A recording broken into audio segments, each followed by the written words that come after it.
تلاوت کی ہوئی آیت سورہ بقرہ پر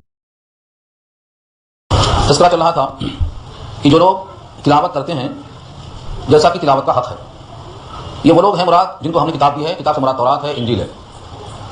ان کو بھی اللہ نے کتاب اسی واسطے دی تھی تاکہ وہ کتاب کی تلاوت کریں۔ جن کو ہم نے کتاب دیا وہ تلاوت کرتے ہیں جیسا تلاوت کرنے کا حق ہے۔ تو تورات والے تورات کی تلاوت ویسا کرتے تھے جیسا اس کا حق تھا۔ آگے حکم ہے اولئک یؤمنون بہ، وہی اس پر ایمان رکھتے ہیں۔ اب جس کو قرآن دی گئی ہے ان کو بھی قرآن کی تلاوت ویسا ہی کرنا چاہیے جیسا قرآن کی تلاوت کا حق ہے، تو یقیناً وہ اس کتاب پر ایمان لانے والے ہیں۔ جس طرح قرآن کریم پر ایمان لانا فرض ہے کہ یہ اللہ کی کتاب ہے، ایسے یہ بھی فرض ہے کہ اس کتاب کو پڑھیں اور صحیح پڑھیں۔ غلط پڑھنے سے قرآن کریم کا نہ صرف حق ادا نہیں ہوتا بلکہ اللہ رب العزت کو غصہ آتا۔ چنانچہ حدیث پاک میں یہ بات موجود ہے، بعض لوگ قرآن پڑھتے ہیں اور قرآن ان پر لعنت کرتا ہے۔ کیوں لعنت کرتا ہے؟ کہ وہ اس کو بگاڑ دیتے ہیں۔ تو قرآن کریم پر ایمان لانا جس طرح فرض ہے، صحیح پڑھنا بھی فرض ہے، اور اس طرح اس کو سمجھنا بھی فرض ہے، اور اس پر عمل کرنا بھی فرض ہے، اور اس کو پہنچانا بھی فرض ہے۔ یہ 5 فرض ہیں اور 5 قرآن سے ثابت ہے، نص قطعی ان کے لیے۔ سورہ بقرہ ہی میں انشاءاللہ آپ پڑھیں گے آخری حصے میں، آمن الرسول بما انزل الیہ من ربہ، ایمان لائے اللہ کے رسول اس کتاب پر جو آپ کے پاس بھیجی گئی ان کے رب کی طرف سے، والمؤمنون، اور سارے ایمان والے یعنی صحابہ۔ تو سب سے پہلے اس کتاب پر اللہ کے رسول خود ایمان لائے اور بقیہ تمام صحابہ بھی اس کتاب پر ایمان لائے۔ یہ سورہ بقرہ کے آخر میں آپ پڑھتے ہیں ختم قرآن کے موقع پر۔ قرآن کریم پر ایمان لانا جس طرح فرض، ایسے ہی اس کو پڑھنا فرض۔ 21واں پارہ پہلی آیت میں اللہ نے کہا اتل ما اوحی، پہلا لفظ ہے یہ 21واں پارہ کا، اتل ما اوحی الیک من الکتاب، جو آپ کے پاس کتاب پہنچی ہے اس میں سے آپ تلاوت کیجیے۔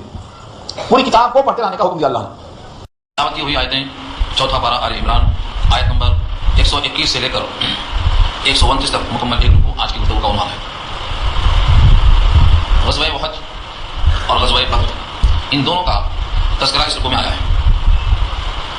مسلمانوں کے حالات اور اس میں تبدیلی غزوہ بدر سے شروع ہوئی ہے۔ جو حالات تھے مکے میں مظلومیت کے، غزوہ بدر کے بعد سے بدل گئے۔ غزوہ احد میں جو شکست عاجزی ہوئی تھی ان کی وجوہات بھی اس رکوع میں بیان کی گئی ہے۔ سب سے پہلے یہ بات جاننا ضروری ہے کہ اللہ تعالیٰ نے اس جنگ کے ذریعے سے کامل اعتماد اور بھروسہ پیدا کرنے کے لیے صحابہ کرام کو تلقین فرمائی۔ عددی قوت اور اسلحہ کی کثرت سے فتح نہیں ہوتی۔ غزوہ بدر کا تذکرہ بھی ضمن آئے گا۔ غزوہ احد یہاں پر اصلاً بیان کی جا رہی ہے۔ سن 3 ہجری 7 شوال کی صبح یہاں پر احد کا تذکرہ شروع ہو رہا ہے۔ احد ایک پہاڑ کا نام ہے۔ وہ پہاڑ اس کے بارے میں حدیث میں آیا ہے کہ وہ ہم کو پسند کرتا ہے اور ہم اس کو پسند کرتے ہیں۔ وہ یحبنا و نحبہ، اس پہاڑ کے دامن میں یہ جنگ ہوئی تھی۔ چونکہ مسلمانوں کی تعداد بہت کم تھی، صرف 1000، اور کافروں کی تعداد 3000 تھی، اور وہ بدر کا انتقام لینا چاہتے تھے جو سن 2 ہجری میں ہو چکی تھی، جس میں ان کافروں کے 70 بڑے بڑے سردار مارے جا چکے تھے اور 70 قیدی بن چکے تھے۔ ان لوگوں نے اپنے مال کا ایک بہت بڑا حصہ اس کام کے لیے وقف کر رکھا تھا کہ جو ملک شام سے قافلہ مال لے کر آئے گا اس کا نفع انتقام پر لگا دیا جائے گا۔ تو شوال میں 7 تاریخ کو سن 3 ہجری 11 اپریل مطابق 624 عیسوی میں یہ معرکہ شروع ہوا، جو مدینے سے تقریباً 80 میل کے فاصلے پر ایک پہاڑ کا نام ہے کوہ احد۔ نبی صلی اللہ علیہ وسلم نے پہاڑ کو پیچھے رکھا اور جنگی طور پر صحابہ کرام کو خود کس کس مقام پر کہاں کھڑا کرنا چاہیے متعین کیا، اور جو قافلہ فوج کا بغیر زیروں کے تھا اس کے سپہ سالار حضرت حمزہ کو مقرر کیا، مصعب بن عمیر کو جھنڈا دیا، عبداللہ بن جبیر کے ساتھ 50 تیراندازوں کو پیچھے سے خطرہ تھا آ سکنے کا، اس پہاڑ کے پیچھے سے وہاں پر آپ نے مقرر کر دیا تھا، اور یہ کہا تھا کہ ہماری فتح اور شکست سے تمہارا ہٹنا متعلق نہیں ہے، ہماری فتح ہو یا شکست ہو تم کو اس پہاڑ سے ہٹنا نہیں ہے۔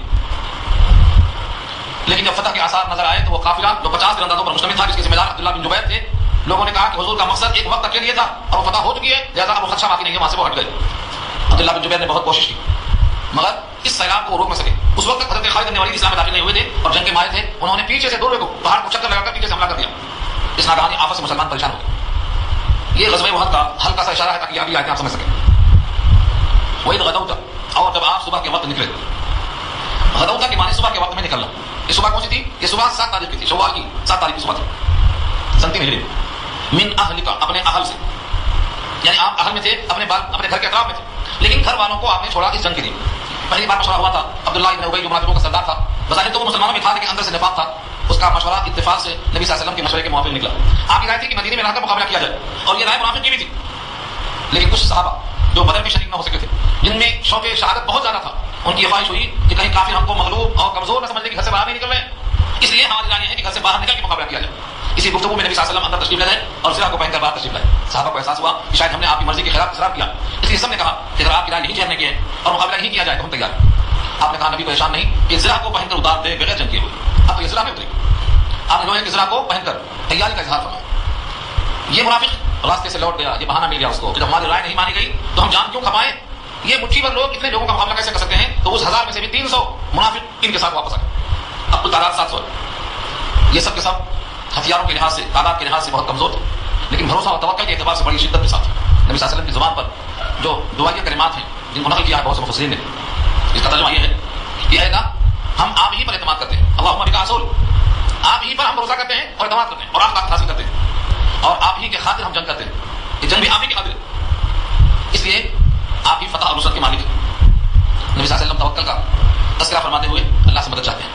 اس طرح سے صبح کے وقت میں آپ اپنے گھر سے باہر نکلے اور مدینے کو چھوڑ کر کوہ وحد کے قریب پہنچے, کیونکہ وہاں کفار قریش کا لشکر پہلے سے آ کر متعین ہو چکا تھا.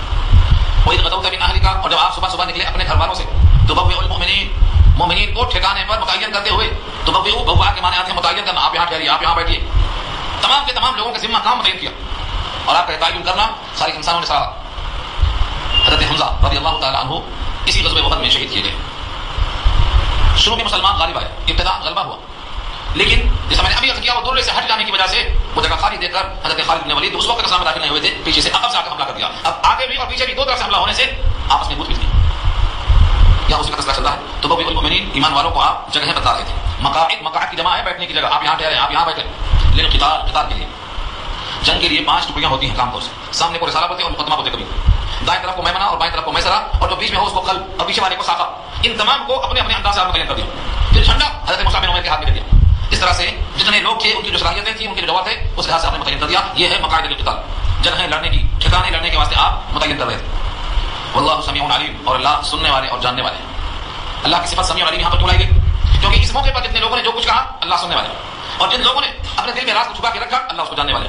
منافقوں نے کہا تھا ہم مرنے جائیں, تو تعداد ہماری کم ہے تو ہم کیوں مرنے جائیں. یہ ان کا زبان سے کہنا, اللہ سمیع ہے, سن رہے ہیں.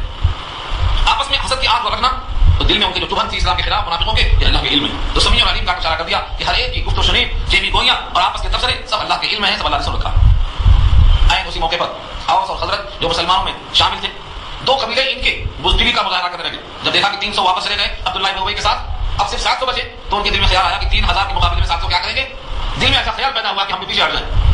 یہ بنی سلمہ اور بنی حارثہ تھا. اوس اور خزرج یہ 2 قبیلے جو تھے, اوس میں سے بنی سلمہ, بنی حارثہ, اور خزرج میں سے بنی سلمہ, یہ سب کے سب دل میں خیال آیا. خیال کس بات کا کہ یہ 700 لوگ کیا مقابلہ کر سکیں گے, کس طرح سے ہوگا, جبکہ سامان بہت کم ہے, تعداد بہت کم ہے. اس لیے ان ہمت طائفتان, جب ہمت کیا 2 گروہوں نے تم میں سے, ان تفشلا کہ پھسل جائیں. تفشلا کے معنی نامردی کا مظاہرہ کریں, بزدل ہو جائیں یعنی پیچھے ہٹ جائیں. دیکھا دیکھی ایسا ہوتا. جب دیکھتے ہیں کہ بہت سے لوگ جا رہے ہیں تو جن کو جانے کا خیال نہیں ہوتا, وہاں بھی خیال انسان کے دل میں آ جاتا, یہ ہے ان تفشلا. اس سے خیال پیدا ہوتا ہے کہ کہیں ان کا ایمان تو کمزور نہیں تھا. اللہ نے فوراً اس کی وضاحت کر دیا, واللہ ولیہما, حالانکہ اللہ ان دونوں قبیلوں کا ولی تھا, ان کو بزدل ہونے کیسے دیتا. اور جن کا ولی اللہ ہو ان کے دل کمزور کیسے ہو سکتے. ان کے دل میں جو خیال آیا تھا وہ بظاہر اس واسطے آیا تھا کہ اتنی کم تعداد ان سے مقابلہ کیسے کر سکتی ہے. ان کا ایمان کمزور نہیں تھا. اگر ایمان کمزور ہوتا تو ان کی ولایت اللہ نہ فرماتے, اللہ ان کے ولی نہ ہوتے. بہت سے مفسرین لکھتے ہیں واللہ ولیہما بتا رہا ہے کہ جب اللہ ان کا کارساز ہے, اللہ ان کا ولی ہے, تو صاحب ایمان ہونا لازم ہے. صاحب ایمان ہے, معلوم ہوا حالات سے کبھی کم ہمت ہو جانا یہ ایمان کے منافی نہیں ہے, خیرات ایسے آ سکتے ہیں. واللہ ولیہما, اللہ ان کا مددگار تھا. کبھی کبھی یہ دونوں سردار آپس میں جب بیٹھ کے باتیں کرتے تو فرماتے کہ ہمارے لیے بزدلی کا لفظ ضرور آیا, لیکن اللہ تعالیٰ کی طرف سے جو ولیہما کا لفظ ہے یہ ہماری شان میں اضافہ کرتا ہے کہ اللہ ہمارا کارساز ہے اور ہمارا کام بنانے والا ہے. واللہ ولیہما, آگے چل کے اشارہ ہے وعلی اللہ, اور اللہ ہی پر. یہ اللہ کو مقدم کرنے کا فائدہ یہ ہے کہ معنی ہی کے پیدا ہوتے. فلیتوکل المؤمنون, ایمان والوں کو بھروسہ کرنا چاہیے کس پر, علی اللہ. اللہ کو بعد میں لا سکتے تھے, لیکن ہی کا معنی پیدا کرنے کے لیے اللہ کو مقدم کیا, یعنی اللہ پر ہی بھروسہ کرنا چاہیے ایمان والوں کو. یہ تفسیر ہوا. اب ساتھ ساتھ یہ بھی وضاحت آئی کہ تم اگر عدد کو دیکھ کر کمزور پڑ گئے, تعداد کو دیکھ کر فکر مند ہو گئے. اس سے پہلے بدر میں تمہاری تعداد 313 تھی اور وہ 1000 تھے, اور تم غیر مسلح تھے, وہ سب کے سب مسلح تھے. تمہارے پاس کل 6 ذرہیں اور 2 گھوڑے تھے, 8 تلواریں تھیں, 70 اونٹ تھے, اور ادھر ان کی تعداد 1000 تھی, اور ان کے پاس 700 اونٹ تھے. تم 70 لے کے 700 کے مقابلے میں آئے, تو اللہ نے تمہاری مدد کی. بدر میں بڑے بڑے کافروں کے چھکے چھوٹ گئے, 70 بڑے بڑے سرما مارے گئے, اور 70 قید بھی ہو گئے, ان کی کمر ٹوٹ گئی تھی. جب تمہاری عددی قوت کمزور تھی, تم مسلح نہیں تھے, تمہاری مدد اللہ نے کر دیا, تو تمہارے دل میں خیال اب کیوں آیا کہ تمہاری مدد نہیں ہو سکتی. اس انداز سے غزوہ احد کا تذکرہ چلتے چلتے درمیان میں ایک ٹکڑا بدر کا بھی آیا. لفظوں کو دیکھیں, وَلَقَدْ نَصَرَكُمُ اللَّهُ بِبَدْرٍ وَأَنْتُمْ أَذِلَّةٌ, اور البتہ تحقیق مدد کیا تمہاری اللہ نے. نصرکم اللہ, نصرکم اللہ, تمہاری مدد کیا اللہ نے, ببدر, بدر میں, وانتم اذلہ, اور تم کمزور تھے. یہاں ترجمہ بعض لوگوں نے کر دیا ہے ذلیل تھے, یہ اردو کے لحاظ سے ترجمہ غلط ہے. عربی میں جو اذلہ ہے جس کے معنی ذلول اور تابع کے آتے ہیں, پہلے بارے میں بتا چکے ہیں ذلول کے. یہاں مراد ہے عددی لحاظ سے کمزور تھے, اسلحہ کے لحاظ سے کمزور تھے, قوت اور ثروت کے لحاظ سے کمزور تھے. تو اذلہ کا ترجمہ ذلیل نہیں کرنا, کیونکہ ذلیل کا لفظ اردو میں حیثیت کے واسطے پیش کیا جاتا ہے. تو ترجمہ اس کا یہ ہے وانتم اذلہ، اور تم کمزور تھے عددی قوت میں، اسلحہ میں، اور دوسری چیزوں میں تم بہت کمزور تھے. اونٹ کم تھے، گھوڑے کم تھے، زرہیں کم تھی، تلواریں کم تھی، افراد کم تھے، عددی قوت کم تھی، ہر چیز میں تمہاری قلت تھی. یہاں پر تم اذلہ دی وانتم اذلہ، تم کمزور تھے، اللہ نے تمہاری مدد کر دیا. کر چکا اللہ تمہاری مدد بدر میں جب تم کمزور تھے، لہٰذا جب وہاں مدد ہو سکتی ہے تو یہاں تمہیں نا امیدی کا اندیشہ کیوں ہوا؟ فاتقوا اللہ، تقوی اختیار کرو، اللہ سے ڈرو. کیونکہ گزشتہ یہ بات آ چکی ہے ان تصویروں وتتقوا، اگر تم نے صبر کیا اور تقوی اختیار کیا تو میدان تمہارا، تم غالب آ جائیں گے. اور تقوی لا کر اشارہ کر دیا کہ تقوی میں حقیقت صبر بھی داخل ہے. تقوی کہتے ہی ہیں اللہ کے حکم پر جمے رہنا اور کسی حکم کو ٹوٹنے سے بچنا. تو تقوی میں صبر بھی داخل. اگر تم نے تقوی اختیار کر لیا تو تم فلاح پاؤ گے. اس لیے کہا فاتقوا اللہ، اللہ سے ڈرو، لعلکم تشکرون، تاکہ تم اللہ کا احسان مانو کہ تمہاری عددی قوت کے باوجود جو بہت کم تھی تم کو اللہ نے غلبہ عطا فرمایا. تو یہ بدر کا تذکرہ جو سن 2 ہجری میں ہوئی، سن 2 ہجری میں ہوئی 17 رمضان المبارک کو، اس بدر کا تذکرہ ذکر کر دیا گیا کہ تم اس وقت بھی کمزور تھے، مدد کیا اللہ نے. اب تمہاری تعداد تھوڑا زیادہ ہو گئی تھی، لیکن زیادہ تعداد پر تمہیں غرض نہیں ہونا چاہیے. جنگ میں انتقال مسلمان غالب آ چکے تھے، اگر یہ درہ سے نہ ہٹے ہوتے تو مسئلہ الٹا نہ ہوتا. ادھر درمیان میں ایک بات اور بھی آ گئی، پیچھے سے حملہ اور آگے سے حملہ اور مسلمان بیچ میں پس گئے. اتنے درمیان میں کسی نے خبر پھیلا دیا ان محمد قد قتل، محمد صلی اللہ علیہ وسلم شہید کر دیے گئے. اور یہ آواز شیطان نے لگائی ان محمد قد قتل. اور جب یہ لفظ سنا صحابہ نے تو حواس باختہ ہو گئے کہ جب رسول اللہ ہی نہیں ہے تو پھر جنگ کریں کس کے لیے، کس کے واسطے کریں. سب لوگ پست ہمت ہو گئے، اتنا پست ہمت ہو گئے کہ سب بیٹھ گئے اپنے اپنے جگہوں میں. نبی صلی اللہ علیہ وسلم کے ساتھ کل 11 آدمی یا 12 آدمی رہ گئے، بس 700 آدمیوں میں سے 11 یا 12 آدمی رہ گئے، بقیہ سب پست ہمت ہو گئے، ادھر ادھر منتشر ہو گئے. لیکن چند صحابہ جن کا تذکرہ کیا ہے صحابہ کی شان میں، ایک ہے حضرت ابو دجانہ. ابو دجانہ کی تلوار بڑی مشہور ہے، انہوں نے اپنے جسم کو نبی کے لیے ڈھال بنا لیا کہ کوئی وار آنے نہیں دیا، جسم شل نہیں ہو گیا. حضرت طلحہ نے اپنے آپ کو بنا لیا، کوئی تیر آپ کو آنے نہیں دیا. یہ صحابہ کا ساتھ تھے. اور کچھ لوگ ایسے بھی تھے جو نبی صلی اللہ علیہ وسلم کے ساتھ بدر میں شریک نہیں ہو سکے تھے، ان کی اب تمنا تھی وہ بھی آپ کے ساتھ ساتھ. جیسے حضرت انس بن نضر، انس بن مالک کے چچا کے بیٹے ہیں انس بن نضر، وہ تلوار لے کر جا رہے ہیں. دیکھا تو ایک صحابی ساتھ منتشر لوگوں میں نکل جا رہے ہیں. انہوں نے آواز دیا کہ صاحب کدھر جا رہے ہو؟ میں تو اس پہاڑ کے پیچھے سے جنت کی خوشبو محسوس کر رہا ہوں. یہ کہا کر تلوار لیا اور شہید ہو گئے. تو کچھ لوگوں نے جانساری کا ثبوت ایسا بھی دیا. نبی صلی اللہ علیہ وسلم زخمی تھے، آپ کے 4 دانت جو سامنے کے ہوتے ہیں جن کو سنایا کہا جاتا ہے، سنایا نیچے کے 2 دانت اور اوپر کے 2 دانت، 2 نیچے 2 اوپر، تو آمنے سامنے چوکڑا بنتا ہے، اس کو سنایا سفلا اور اولیا کہا جاتا ہے. نبی صلی اللہ علیہ وسلم کے نیچے کے دائیں طرف سے یہ دانت شہید ہو گئے، خون ٹپکا، پتھر لگا، خون کی کڑیاں آپ کے اندر گھس گئی. لیکن آپ نے ان تمام کے باوجود اللہ پر بھروسہ کیا اور توکل کیا اور صحابہ کو آواز لگائی عباد اللہ، سب لوٹے اور پلٹے. یہ پوری بحث تفصیل سے آپ سورہ انفال میں سن سکیں گے. نبی صلی اللہ علیہ وسلم کی آواز پر صحابہ اکٹھا ہو گئے. 11 اور 12 آدمی جو اطراف میں تھے نبی صلی اللہ علیہ وسلم کو پہاڑ کے چوٹی کی طرف دامن میں لے کر چلے. اور بہت سے لوگوں نے جب دیکھا کہ نبی صلی اللہ علیہ وسلم موجود ہیں اور یہ خبر غلط ہے تو ان کو نیا جوش ملا، نیا حوصلہ ملا، جانے والے پلٹ کے پھر آ گئے. اسی درمیان میں حضرت حمزہ کی شہادت کا واقعہ بھی پیش آیا. حضرت حمزہ کو بہت ہی پروگرام کے ساتھ ایک وحشی نے، جن کا نام بھی وحشی تھا، جو نیزہ پھینک کر مارنے میں بہت ماہر تھے، پھینک کے مارنا، نیزہ بازی ان کا ایک ہنر تھا. اس میں انہوں نے زہر پر چبویا تھا. جب دیکھا کہ وہ نشانے پہ آ گئے، ہندا جو ابو سفیان کی زوجہ ہے، انہوں نے اس غلام کو پیسہ دے کر خرید لیا تھا انتقام لینے کے لیے، انتقام دینے کے واسطے. یہ تاک میں بیٹھا ہوا تھا. جب دیکھا کہ نشانے پہ آ رہے ہیں حضرت حمزہ تو اس نے وہ خنجر کو پھینکا اور ناف کے پاس لگا اور پیچھے سے نکل گیا. حضرت حمزہ نے پھر بھی اس پہ وار کیا مگر وہ موت کو دیکھتا وہ بھاگا. پھر وہ وحشی جا کر کے جب طائف فتح ہوا، مکہ فتح ہونے کے بعد تو وہ اسلام میں آ گئے. ان کی تفصیلی بات الگ ہے، سورہ زمر میں انشاءاللہ بات آئے گی. نبی صلی اللہ علیہ وسلم نے حضرت حمزہ کو دیکھا کہ ان کے کلیجے کو نکال لیا گیا، ہندا کو پیش کیا گیا. اس نے چبانے کی کوشش کی مگر چبا سکی، اس کو اگل دینا پڑا. یہ منظر دیکھ کر نبی صلی اللہ علیہ وسلم بہت اشکبار ہوئے. یہ ساری تفصیلات سورہ غزوہ میں آ چکی. یہاں اشارے کے ساتھ دیکھو جب اطلاع ملی کہ اتنی بڑی تعداد ہے اور ان سے مقابلہ کرنا مشکل ہے تو اللہ تعالیٰ نے فرشتوں کے بھیجنے کا وعدہ فرمایا. دیکھیے لفظ اس تقول للمؤمنین، جب آپ فرما رہے تھے مومنوں سے الین یکفیکم، کیا تمہیں کافی نہیں، ان یمدکم ربکم، کہ تمہاری مدد کرے تمہارے پروردگار بثلاثۃ آلاف، 3000 من الملائکہ، فرشتوں میں سے، منزلین، اترنے والے 3000 فرشتے. سورہ انفال میں آیا 1000 فرشتے، یہاں ہے 3000 فرشتے. اور اس کے بعد کیا آتا ہے 5000 فرشتے. اور سب کی علت بیان کیا ہے کہ تمہارے دل کو مطمئن کرنے کے لیے اور دل کو تسکین کے لیے، ورنہ لڑنے کے واسطے تو ایک فرشتہ کافی تھا، لڑائی کرنا مقصود نہیں. ایک فرشتہ جبریل جو پورے شہر کو اٹھا کے توبہ کر سکتا ہے. 5000 3000 1000 کی ضرورت نہیں. اصل پہلے یہ تھا کہ ان کی تعداد بہت کم تھی. جب مقابل میں آئے تو اپنی تعداد کو ان سے کم دیکھا، ان کو دگنا دیکھا، اللہ کی طرف متوجہ ہوئی. اللہ نے کہا کہ ان کی تعداد اگر 1000 ہے تو میں 1000 فرشتہ بھیج رہا ہوں، کافی نہیں. پھر معلوم ہوا کہ ایک بہت بڑا لڑنے والا جنگجو جس کا نام مہاری بھی لکھا ہے، وہ مدد لے کر آ رہا ہے کافروں کی مدد کرنے کے واسطے، اور اس کے ساتھ بہت بڑا لشکر ہے. صحابہ کرام نے تعداد کو سن کر پریشانی کا اظہار کیا تو اللہ نے کہا کہ میں 3000 فرشتے بھیج رہا ہوں. پھر معلوم ہوا کہ ان کے پاس اور مدد آ رہی ہے تو اللہ نے کہا 5000 فرشتے بھیج رہا ہوں. اللہ کے پاس فرشتوں کی کمی تو ہے نہیں. اور یہ سب لڑنے کے واسطے نہیں بلکہ آگے الفاظ آتے ہیں دل جمعی کے لیے. جب معلوم ہوتا ہے کہ ہمارے ساتھ اتنے لوگ ہیں تو ایک ہمت بڑھ جاتی ہے. ورنہ اصل دیکھا جائے تو اللہ کی ذات تنہا تنہا ساری کائنات کو ختم کرنے کے لیے کافی ہے. ایک فرشتہ کائنات کو صرف ایک آواز سے ختم کرنے پر قابل ہے. یہ تعداد صرف کیوں بھیجی گئی آگے خود جواب دیتے ہیں رب کریم تطمئن به قلوبکم، تمہارے دل کو اطمینان حاصل ہو. بس بعض روایتوں میں ہے کہ کہ بعض فرشتے جب کسی کو مارنا چاہتے ہیں تو ان کا سر خود ہی تسلیم ہو جاتا ہے. بعض فرشتوں کو لوگوں نے دیکھا ہے کہ وہ امامہ پہنے ہوئے گھوڑے پر سوار ہیں, امامے کا ثبوت وہاں سے لیا ہے بہت سے لوگوں نے. تو صحابہ کرام نے بعض کو دیکھا, اور دیکھنا دکھانا اس لیے تھا اگر دیکھیں گے ہی نہیں تو فرشتوں کے ہونے کا یقین کیسے ہوگا, اس لیے کبھی کبھی نظر آئے. کئی صحابہ نے اپنے اپنے حالات کو بیان کیے. استغفروا للمؤمنین ان يكفيكم ان يمدكم ربكم, جب تم کہہ رہے تھے مسلمانوں سے کیا تمہیں کافی نہیں ہے کہ تمہاری مدد کریں اللہ ب3,000 3,000 من الملائکۃ منزلین, اترنے والے فرشتوں کے ذریعے سے. بلا ہاں کیوں نہیں, ان تصبروا وتتقوا, دو لفظ ہے بلا ہاں کیوں نہیں, ان تصبروا اگر تم صبر کرو, وتتقوا اور تقوی اختیار کرو, دو چیزوں پر فیصلہ رہتا. ہر مسلمان اپنے اندر صبر اور تقوی کو جما لے, یہ اللہ کی نصرت کو حاصل کرنے کا ذریعہ ہے.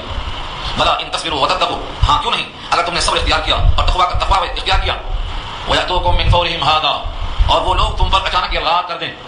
وَيَأْتُوكُم آ جائیں کافر تمہارے پاس, من فَوْرِهِمْ, فور کے معنی علی الفور, اچانک, هَٰذَا یعنی تمہارے اس موقع پر اچانک کو حملہ کر دیں.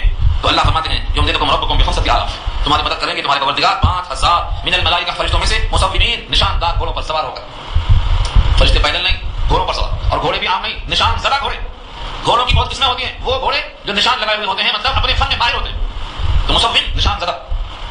تو ایک تو نشان زدہ گھوڑے, دوسرے فرشتے, تیسرے 1,000 3,000 5,000, یہ سب اللہ کی طرف سے اطمینان قلبی کے واسطے ہے.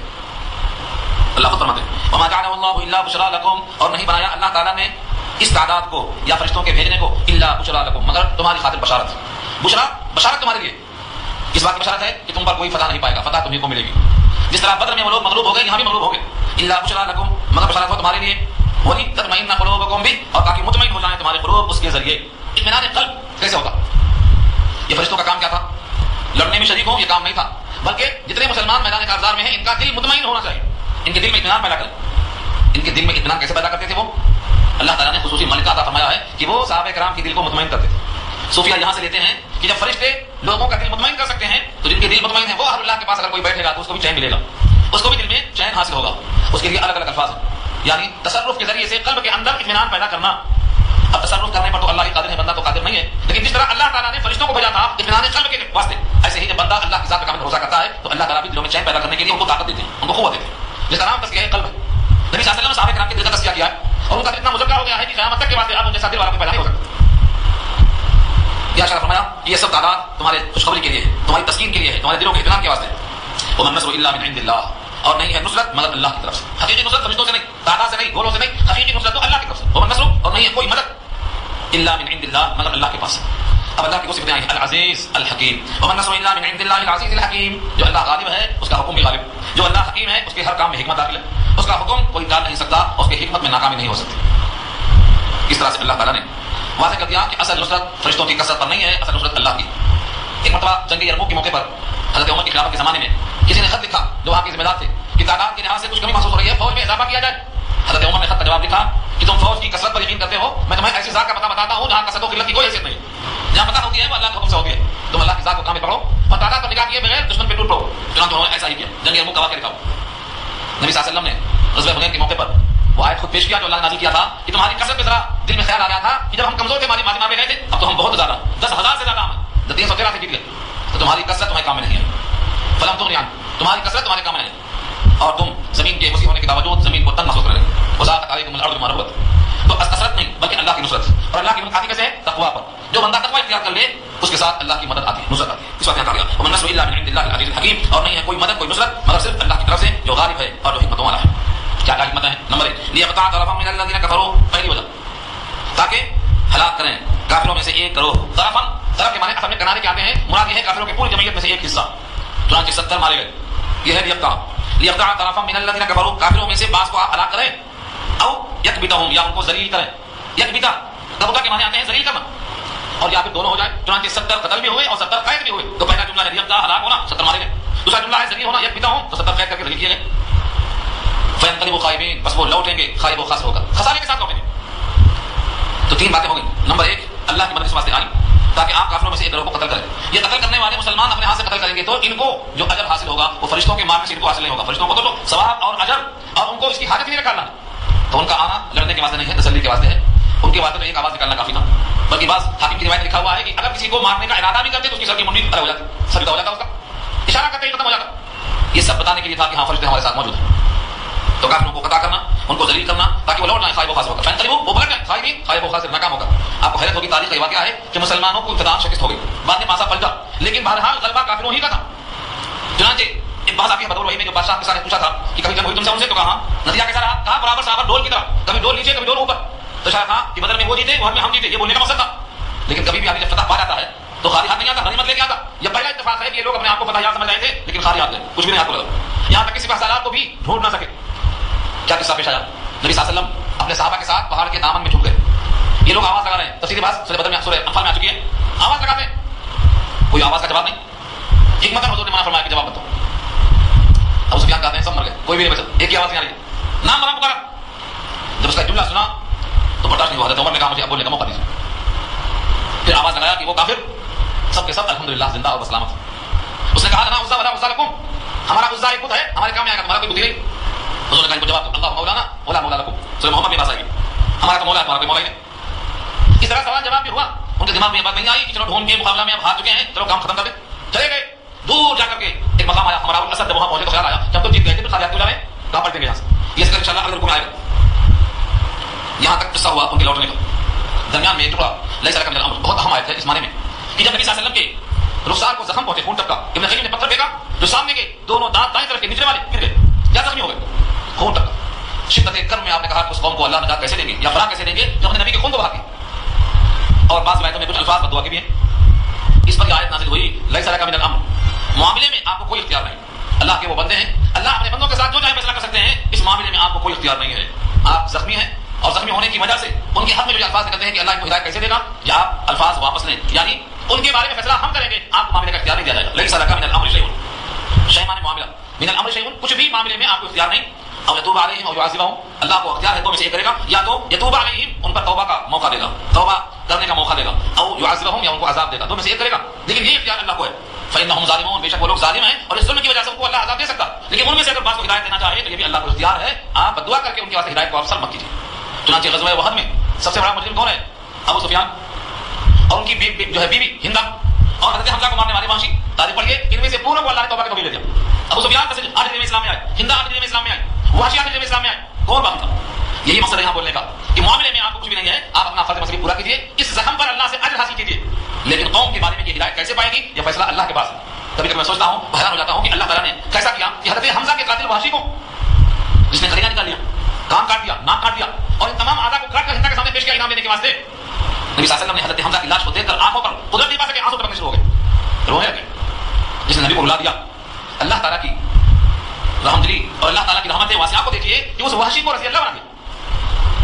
وحشی نے خوب شرطیں لگائیں، پوری بات انشاءاللہ سورہ زمر میں آئے گی، تفصیل کے ساتھ آئے گی، ایک لفظوں کے ساتھ پوری بات آئے گی۔ تمہیں بتانا صرف یہ ہے کہ یہاں جو تھا کہ معاملے میں آپ کو کچھ اختیار نہیں ہے، یا تو اللہ توبہ کی توفیق دیں گے، توبہ آئے تو متوجہ ہونا، ان پر اللہ متوجہ ہو جائیں گے، توبہ قبول کر لیں گے، یا ہم کو عذاب دیں گے وہ ظالم ہے۔ لیکن اللہ نے بڑے بڑے ظالموں کو توبہ کی توفیق دیا، ابو سفیان بھی اسلام میں آئے، ہندا بھی اسلام میں آئے، وحشی بھی اسلام میں آئے، بس کیا بڑے بڑے مجرم مارے گئے، کمر کی ٹوٹ گئی۔ فإنهم ظالمون میں فیصلہ کر دیا کہ بے شک وہ ظالم ہیں۔ وَلِلَّهِ مَا فِي السَّمَاوَاتِ وَمَا فِي الْأَرْضِ، اور اللہ ہی کی ملکیت ہے جو کچھ آسمانوں میں ہے اور جو کچھ زمین میں ہے، سب ملکیت اللہ کی۔ جب ملکیت اللہ کی ہے تو غیر کا دخل کہاں سے ہو سکتا ہے؟ وہ جس کو چاہے معاف کر دے، جس کو چاہے معاف نہ کرے۔ یغفر لمن یشاء ویعذب من یشاء، یہ دوبارہ جملہ ہے، اس کی جملے کی توضیح ہے، یغفر لمن یشاء جس کی چاہے مغفرت کر دے، ویعذب من یشاء اور جس کو چاہے عذاب دے دے۔ اللہ کو پورا پورا اختیار ہے، جرم کتنا بھی بڑا ہو، اللہ کی وسعت اور اللہ کی مغفرت اور اللہ کی رحمت اس سے بڑی ہے۔ حضرت وحشی نے شرط لگائی تھی کہ سارے گناہ معاف ہو جائیں گے مگر شاید وہ گناہ معاف نہ ہو جو ہم نے نبی کو لایا ہے، تو ان کی خاطر اللہ نے فرمایا یغفر اللہ جميعا، ان اللہ یغفر الذنوب جميعا، جميعا کا لفظ آیا تو ان کو تسلی ہوئی کہ سارے گناہ معاف۔ اللہ کی رحمت کتنی وسیع، حدیث میں آتا ہے ایک دعا کے الفاظ ہیں، اے اللہ آپ کی مغفرت ہمارے گناہوں سے زیادہ وسیع ہے اور ہمارے اعمال سے زیادہ آپ کی رحمت کی امید ہے، اللهم مغفرتک اوسع من ذنوبنا ورحمتک ارجع عندنا من اعمالنا۔ یہاں اس کا مشاہدہ کر لیجیے، اللہ جس کو چاہے مغفرت کریں اور جس کو چاہے عذاب دیں، واللہ غفور رحیم، اللہ بخشش کرنے والے اور اللہ رحمت کرنے والے ہیں۔ اللہ کی بخشش اور اللہ کی رحمت اس صفات میں سے ہے۔ اللہ کی مغفرت کتنی وسیع ہے آپ کو اندازہ نہیں ہو سکتا ہے۔ حجاج بن یوسف جس کو اس امت کا ظالم کہا گیا، اس کو بھی اللہ کی رحمت سے امید ہے کہ اللہ میری مغفرت فرمائیں گے، کیونکہ میرے گناہ مغفرت کے مقابلے میں بہت کم ہیں۔ اللہ کی مغفرت اتنی وسیع ہے کہ میرے گناہ اس کے باطن میں نہیں آتے۔ یہاں تسلی دی گئی ہے کہ مومن خاص طور سے اور توبہ کر کے اسلام میں داخل ہونے والا اپنے گناہوں پر نہیں، اللہ کی رحمت پر نگاہ رکھے کہ اللہ غفور رحیم ہے، وہ بخشنے والے اور مہربان ہے۔ یہاں تک رکوع پورا ہوا، آگے نئی بحث آ رہی ہے، یہ گفتگو انشاءاللہ آئندہ کریں۔ دعا کر لیجیے۔